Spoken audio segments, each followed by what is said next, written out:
What's up, guys? Welcome back. Hope you're doing well.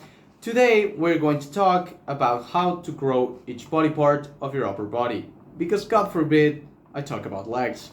If you know NH, you would know that he has a series where he basically gives you a full master plan, right, on how to grow each body part. Basically giving his own approach. I'm going to do something similar, but instead of making it a whole video series, I'm just going to give you a whole video with everything you need. So strap in because we're starting, because I don't like filler and I have nothing else to say. The first thing is going to be the neck. We're going to work our way down, and the neck is a very simple muscle. For hypertrophy purposes, you only have flexion and extension, but yeah, you can also rotate it and you can do it like unilaterally. I personally would prefer to just keep it as flexion and extension to not overcomplicate things. So for the neck, you want to work these two functions, 3 to 6 sets of each. So 3 to 6 sets of flexions or neck curls, and 3 to 6 sets of neck extensions, so driving your head back. The way you want to do this is either with free weights, bands, or a cable station, with a neck harness, of course. So with weights, you can use a neck harness and attach a plate. Of course, that's like the easy solution, but for those of you that don't want to buy a neck harness, you lay across a bench, you grab a straight bar, you put on the pussy pad, that's the only useful thing the pussy pad actually does. There's a motorbike.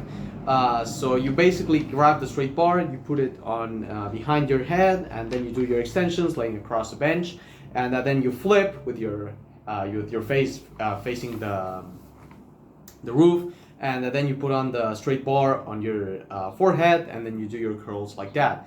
And with bands, you put the band behind you, right? And you do your flexions and extensions. And then with your cable station, you attach the neck harness to it, and you do your curls and extensions like that.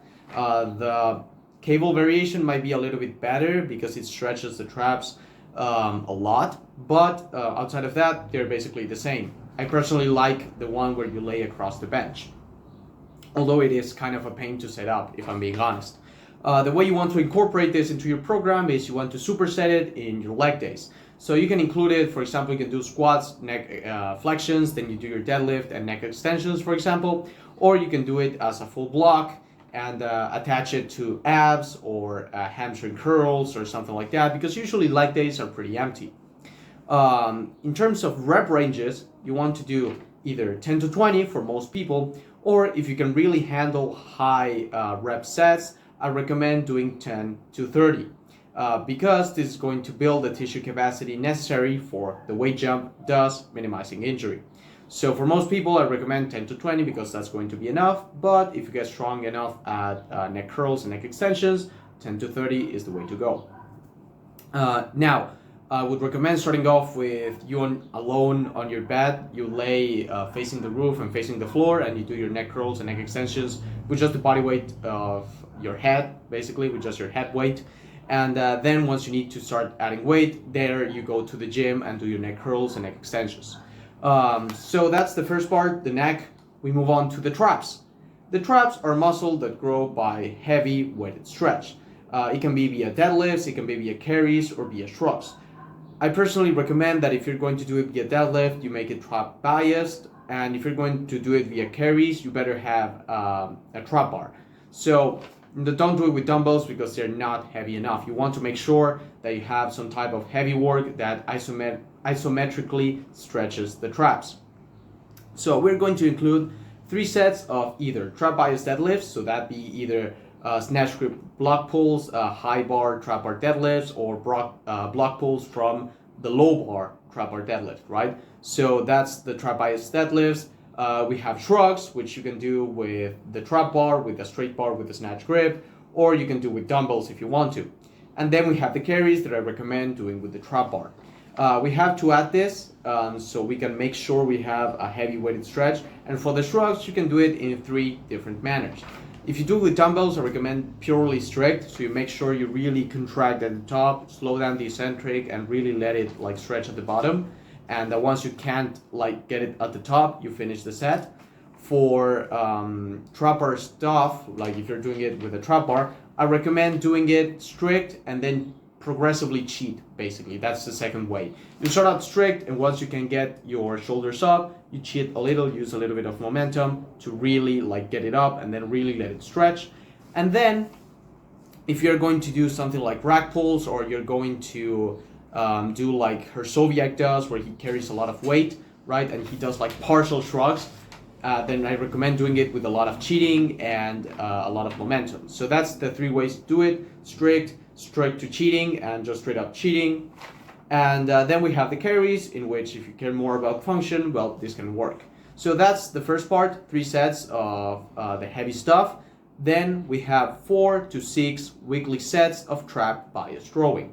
What is trap bias rowing? Well, it is wide grip, pronated, with a protraction at the bottom, right? So you let your shoulders roll forward at the bottom, right? To really let it stretch. And also, I think it should be supported, because you're already working your legs. And on top of that, you're doing your shrugs. That's going to be a lot of actual loading. So I recommend doing it supported, right? Also, I recommend doing it mainly with weights, not so much machines, because I believe they don't have as good of a stretch. So you can do your croc rows, your Helms rows, you can do your Meadows rows, and also you can do your inverted rows. I recommend trying out weighted inverted rows. They are goated. So yeah, 4-6 sets of weekly, 4 to 6 weekly sets of trap bias rowing. Then we have something that not a lot of people take into account when it comes to trap volume, and that is rear delt isolation. I recommend doing 4 to 6 sets of face pulls, not races, not rear delt flies, face pulls, because those target the traps, the rear delts, and the side delts tremendously, all of them. So that's going to give you a lot of volume for a lot of body parts, and it's going to target them very efficiently. And on top of that, it's going to contribute to shoulder health, because it also works the scapular muscles. In terms of frequency, for the traps, you want to do the heavy stuff once a week.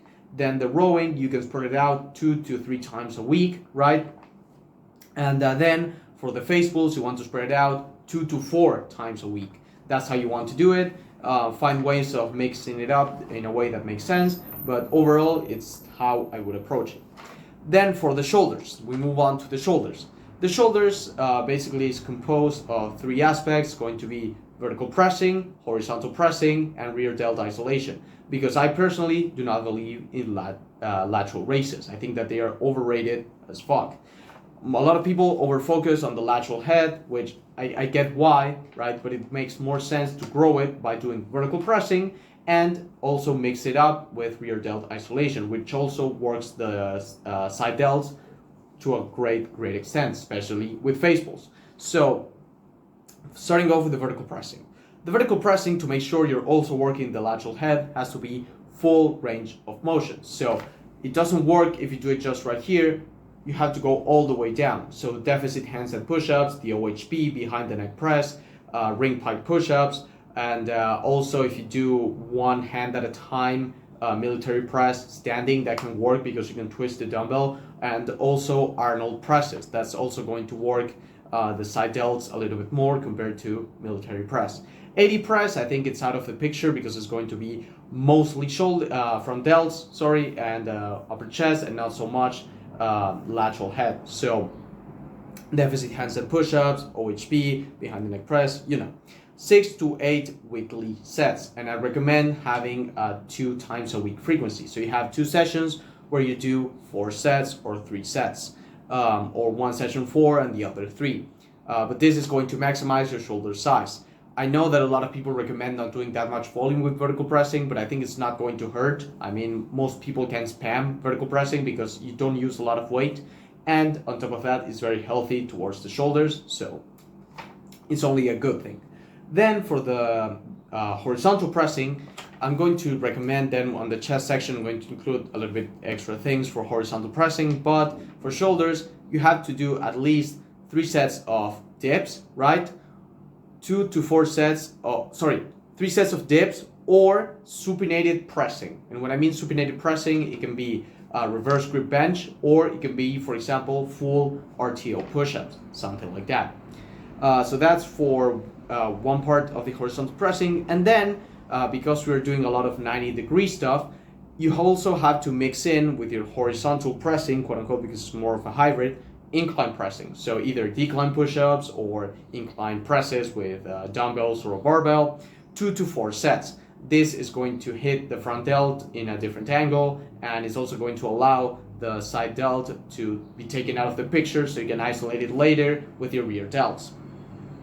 In terms of the dip, I recommend you adding the dip because it's a movement that it's basically the upper body squat, and it's going to target the shoulders and the chest and the triceps all at the same time. So really include dips if you want big shoulders, a big chest, or big triceps. So yeah, that's for the shoulders in terms of horizontal pressing. And then we have the rear delt isolation, which is going to be related to the traps part. It's going to be 4 to 6 sets of either face pulls, skiers, or Y raises. Of course, I highly recommend you doing face pulls because it's going to tie in with the traps, and also it's going to target the side delts very directly. Again, you can really grow your side delt just doing face pulls. Look at Alpha Destiny. I myself grew my side delts just doing face pulls. So again, I really recommend doing face pulls, but if you want that extra lateral head activation, you can do your Y raises. So that's how we'd approach shoulders, and I recommend you do mostly calisthenics movements just because I find them way more comfortable. Now we move on to chest. For chest, what we're going to do is have a total volume of 8 to 12 sets. You don't need 20 sets of chest to grow. I think that chest is a muscle group that needs very little volume, and you just have to push the intensity hard enough. That has been my experience at least. 8 to 12 sets is more than enough.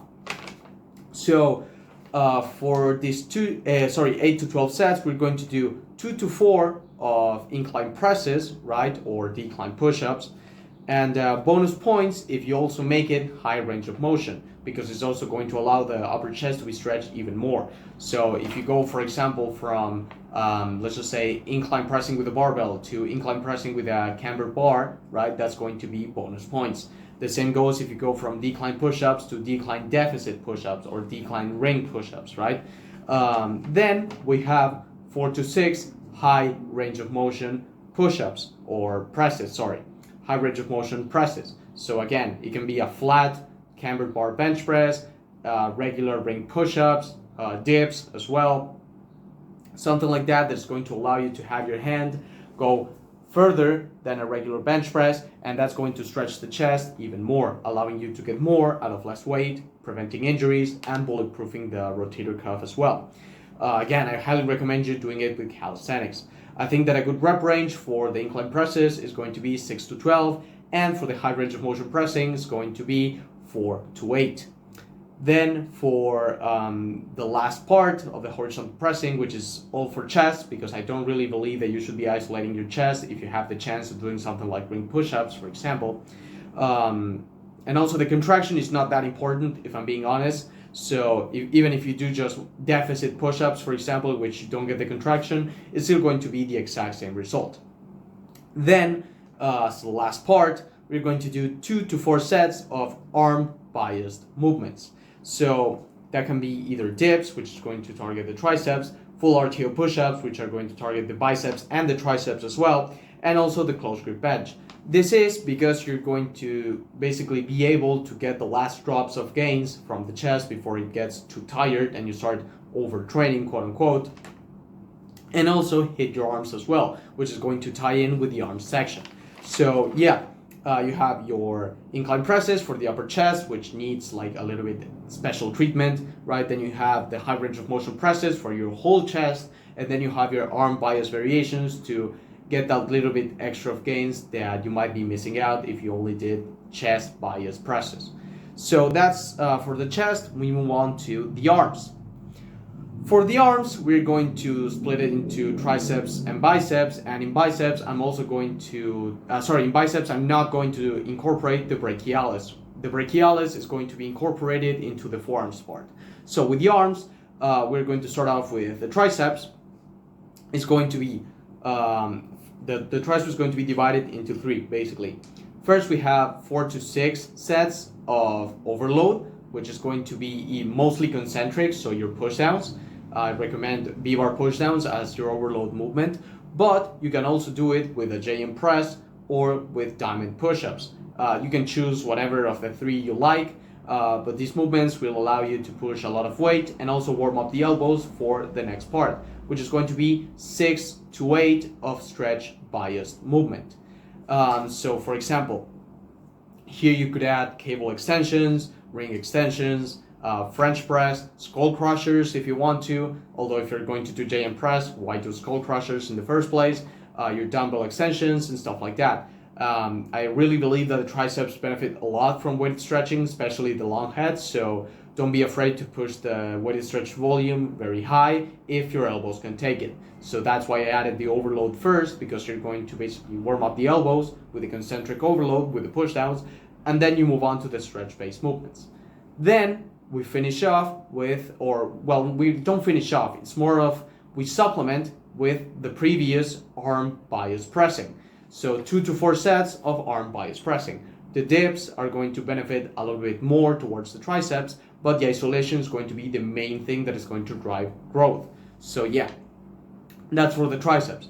I recommend having 1 to 2 arm sessions in the week and splitting this into 2 sessions basically.